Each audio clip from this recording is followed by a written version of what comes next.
We got some guys in the fight game right now in the UFC who don't have matchups. And when we see these guys in the octagon again, they may be turning to me and you to get some of these matches done. So I'm going to throw a name out there for you right now, and I want you to tell me who you would like to see this guy fight. And obviously, since I get to throw the first name out, you know who I'm going with. I'm going with my guy, the notorious Conor McGregor. Who's the best matchup for my dude? You know what, man? I said this a while back, like we did our summer scramble. I think Conor should fight Nate Diaz. I think that is the fight in which they should wrap with. Conor versus Nate. Get that third fight done. Neither one of them have to go all the way back down to 155. They can fight at 170 if they so choose. Nate wants to fight. Conor's getting healthy. I think that's the fight that makes sense for Conor McGregor. Who I believe Conor McGregor is going to fight, though, is Michael Chandler. Because I think that the call out that Chandler gave in the middle of the octagon last time was enough to make Conor get on alert and say, I beat this guy, I'm right back in the title contention. Because that is one thing you could never question about McGregor. His title aspirations don't change. So even if he loses, he never comes back looking for the easy path. He always tries to find the hardest guy to put himself back right in contention to try and become champion again. Well, you know what's crazy? Like the Nate Diaz point almost swayed me, right? Because I was like, Nate and Conor, they've had these epic battles. You know it's going to be pretty much stand up unless Nathan is the guy that takes it to the ground. And so I get that. But for me, I do want to see the Michael Chandler fight, because the one thing that Chandler has shown us is that he's not afraid to stand in the middle of the cage and absolutely just throw those things. Like, he's okay with having a striking match. We did see him take Tony down near the end of the first round because Tony was kind of getting with him. But Michael Chandler has been one of the most exciting fighters in his 4 fights in the UFC. And I believe that call out and understanding where he is in the weight class is what's going to intrigue Conor to know I can go have this fight. This is the dude that's been touched. I believe that if I touch him, he's not getting back up. And so I think he's going to be easily swayed into that fight as well. So I think that it's going to be the Conor McGregor-Michael Chandler matchup that we see. And I believe that's the one we need to see if Conor's ever going to get back into the championship contention conversation. I think honestly, if you're Team McGregor, watching Tony Ferguson hurt Michael Chandler is just what you needed in order to go, we can really put this dude out. And because of Chandler's willingness to stand, maybe he gives Conor McGregor a chance to beat him. I do believe that'll happen. How about my man Khamzat Chimaev, Ryan? Who do you want to see Khamzat fight next? Khamzat Chimaev is waiting on the winner of Kamaru Usman, Leon Edwards. And listen, and I know this is crazy, but when you fast-tracked him to get an opportunity to fight a top 2 contender in Gilbert, you said we are setting him up for an opportunity to fight for a championship. And here is why I wouldn't go with a guy like Kobe for this matchup. Because if Kobe beats Khamzat Chimaev, which he can, because he's that level of fighter, and we saw it against Gilbert Burns, it wasn't a struggle, but it was a battle, right? It wasn't that invincibility we had seen against some of the lower tier fighters. You don't want to mess that up. Right? Like, sometimes you get tired of seeing the Patriots play the Indianapolis Colts, and you want to see new blood in there. And we've seen Kobe Covington, Kamaru Usman time and time again. So instead of watching that for the 3rd time or watching Kobe Covington contend for the championship against the Leon Edwards, allow Khamzat Chimaev to wait in the wings, get the winner of that fight. And now the work that you've done to pretty much fast track him to this position for him to take the UFC by storm, you get that payoff in a championship fight before something crazy happens, or really Kobe Covington just does what he's been doing in the UFC period and gets the win. Now it sets Khamzat back. Kobe Covington's the next contender again, and you're kind of running that same cycle. It makes a bit too much sense.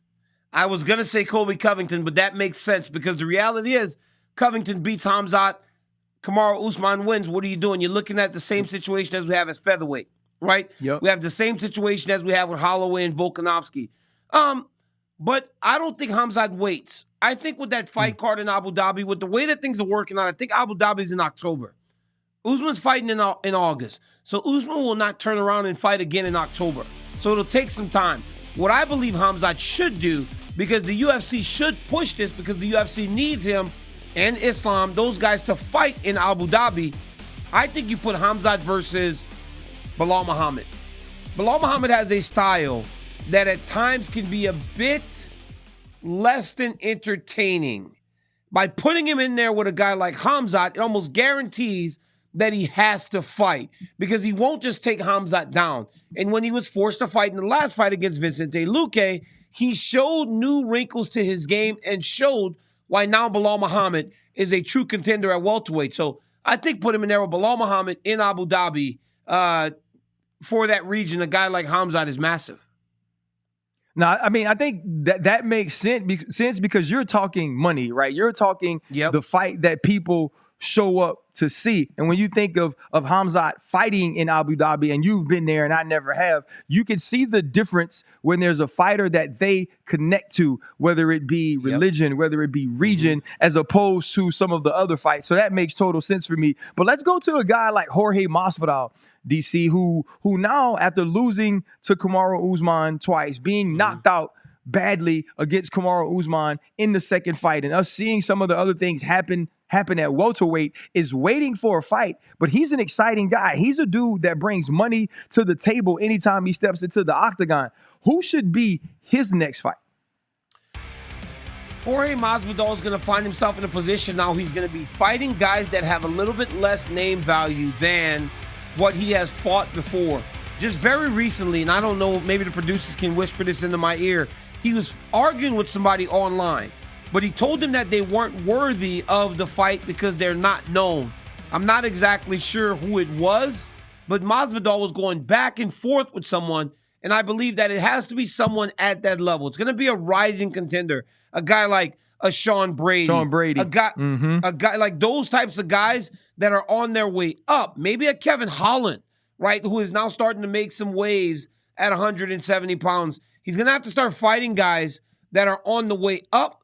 I just think that right now, because of the 3 losses in a row and the way in which he has lost, it's time for him to either rebuild by beating these young up-and-comers, or you start to open the door for some of these young guys to break in to the top 5. So I'm saying a young guy. I'm saying a Kevin Holland. I'm saying a Sean Brady, like one of those up-and-coming contenders that need an opportunity to stand across from one of the best in the world.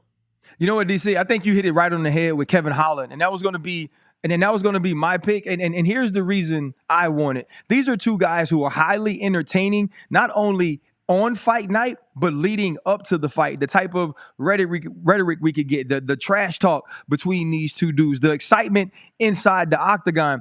And also it provides Jorge Masvidal with a guy who is not that massive fighter, right? It's not the Kamaru Usman. It's not the Kobe Covington. It's a guy that's going to give him an opportunity to get back in some of the eyes of the fans, or even in the eyes of the UFC, to get a little bit of that glow back that he's lost the last few fights. And so I think a Kevin Holland would be the perfect matchup for a guy like Jorge Masvidal. But another dude who has been waiting on a fight, at least to me, seemingly forever, is Nathan Diaz. And when I look at Nathan Diaz, and I know you're going to disagree, DC, and you're probably going to say, no, I want my guy to fight somebody different, I think it's Dustin Poirier. I think Dustin Poirier has now moved into that conversation of must-see TV whenever he steps into the octagon, whether it was the trilogy with Conor McGregor, or the way that he finished those last 2 fights, and now some of the things that we're even seeing about his personality away from the octagon. He's showing that he's one of those dudes. And Nathan Diaz, ever since he was in the Tough House, has been a guy that is going to bring people to the arena. He's going to bring people to the pay-per-view. And I think a fight between these two men will be absolutely fireworks. I think for Diaz, I said it earlier with McGregor, and it's all the same reasons. I just think that it's time to put an end to their saga. Right, I remember fight number 1 where Conor McGregor actually went in there with Nathan on very short notice, and Diaz submitted him. Then McGregor made the adjustments in order to win fight 2. It's time for those guys to put a wrap on that trilogy, especially with some of the things that Diaz is saying here recently. UFC cut me. I don't want to be here anymore. Let me go do these other things. It would be a crime if Nathan Diaz left the UFC and him and Conor never truly put this thing to bed. I think that we have to have that fight And I think it's the right fight for both of them with where they are in their career. Now, last one, RC, you kind of alluded to it. Dustin Poirier. Like you said, he is that guy. He's one of them now. He's one of the guys that can draw. He's one of the guys that you put on the head of the marquee and people show up to watch the diamond. You said that you want to see him versus Diaz. I think that's a great fight. But for me, I think that Dustin Poirier should actually fight Gilbert Burns at 170 pounds. Now, those guys were talking about fighting a little bit. Burns was talking about fighting Poirier, saying that he would be down.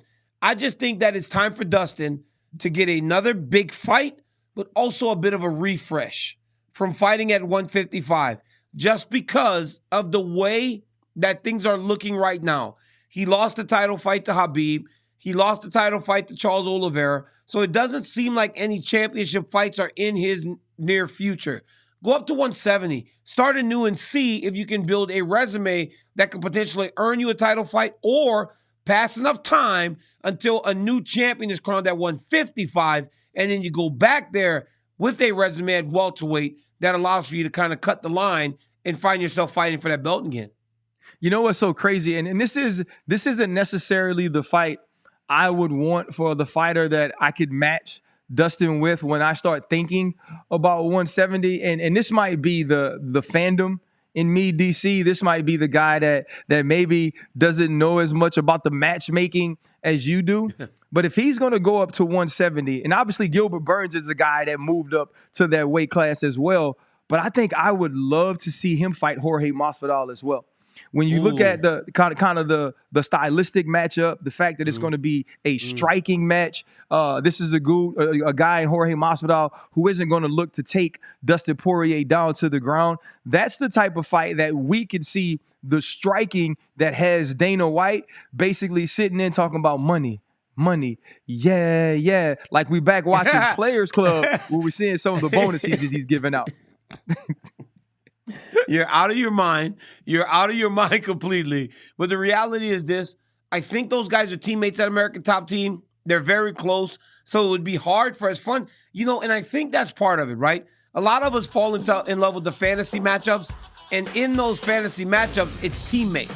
That's why so many wanted to watch me and Kane fight. So many wanted to fight teammates because of that. But that would be a fun fight. But for me, Dustin Poirier, Gilbert Burns, let me have it.